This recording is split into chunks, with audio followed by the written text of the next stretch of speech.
Hello everybody, I'm Carrie. Today I'm going to be using our Quickcooker and I'm going to be doing some pork chops, and I'm just kind of winging this recipe. I'm going to use mushrooms, I'm going to use herb and onion, kind of like a mushroom pork chop kind of thing.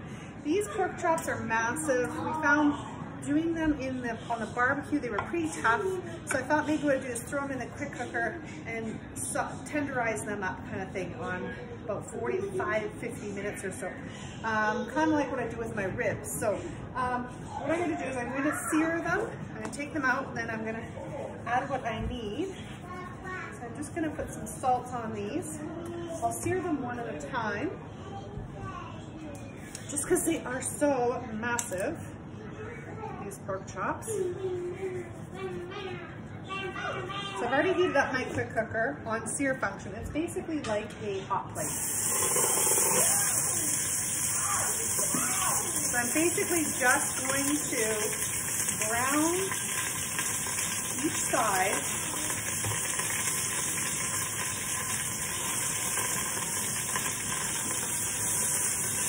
Ooh, this is hot.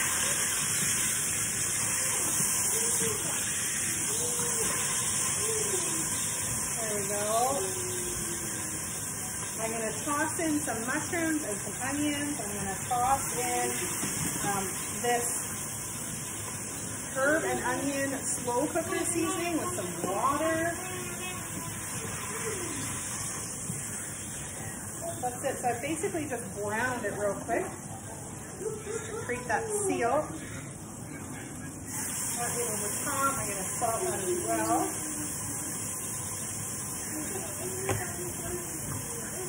And then when that's done, we will do the onions.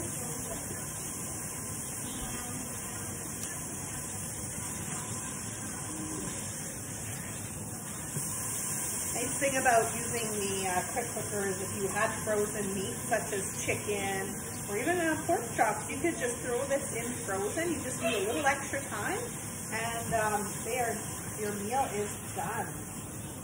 Okay, so I'm going to take those out. I'm just going to turn this off for a moment from the sear, because we're going to get started on the onion. Oh, excuse me.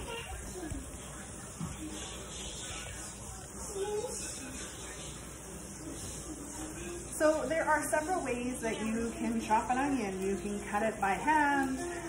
You can use a food chopper. You can use a manual food chopper. You can use a quick slice. You could use the what do you call it? Yeah, the quick slice. And then there are other tools that I can't think of off the top of my head. The simple slicer to get rings kind of thing. So you can use that as well. This little tool is pretty cool. It peels it for you. I already kind of did that, but it basically goes down on the side of it, and then you can just pop off an edge if you needed to. You might not want to do that after you've already cut it, but that is an option. All right, so for today, I'm actually probably going to use the manual food, just the regular food chopper. I'll show you that here.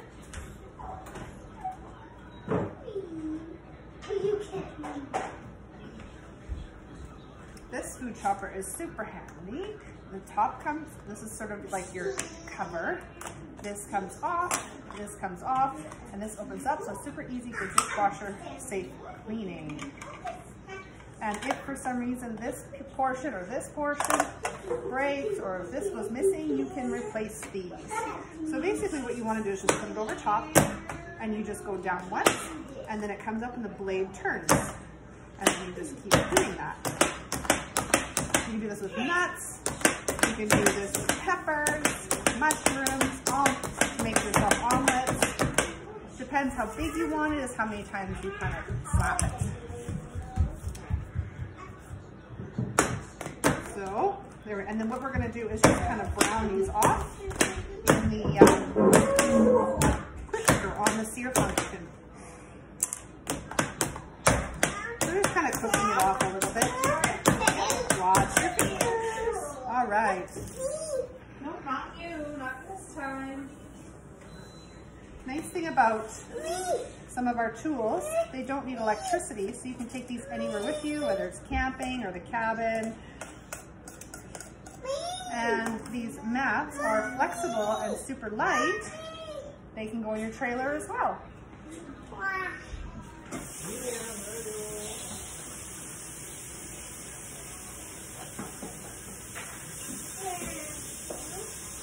Just gonna sear that off for a brief moment.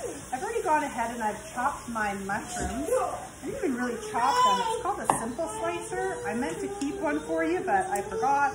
You just pop it in there like a strawberry or an egg, you just slide it down, and then they just come out so perfectly in uniform shape. Now, if these little wires break, again, you can replace the top portion of it. All right, there you go.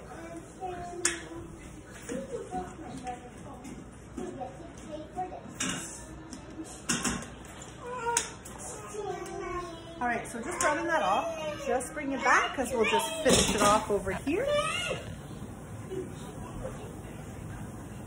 So what I'm going to do is I'm going to add these back.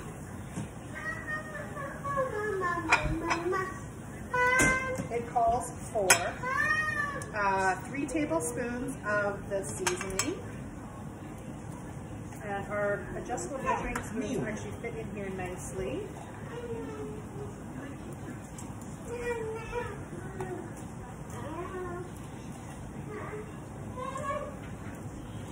A little bit.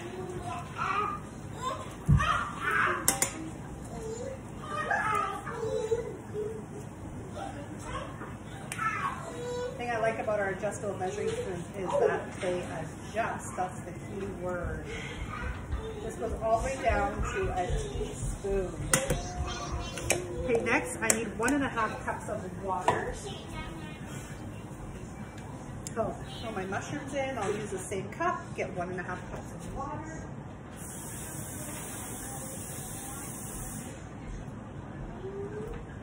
Because we do need the water to pressurize. Those onions are really getting to me. Woo. Okay, and after that, I think that is all we need.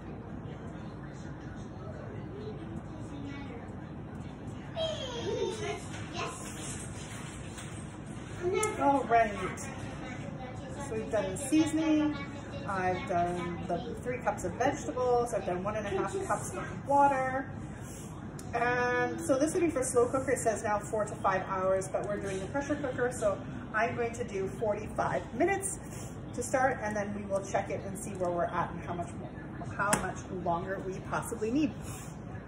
So there's just a quick look before I pop the lid on.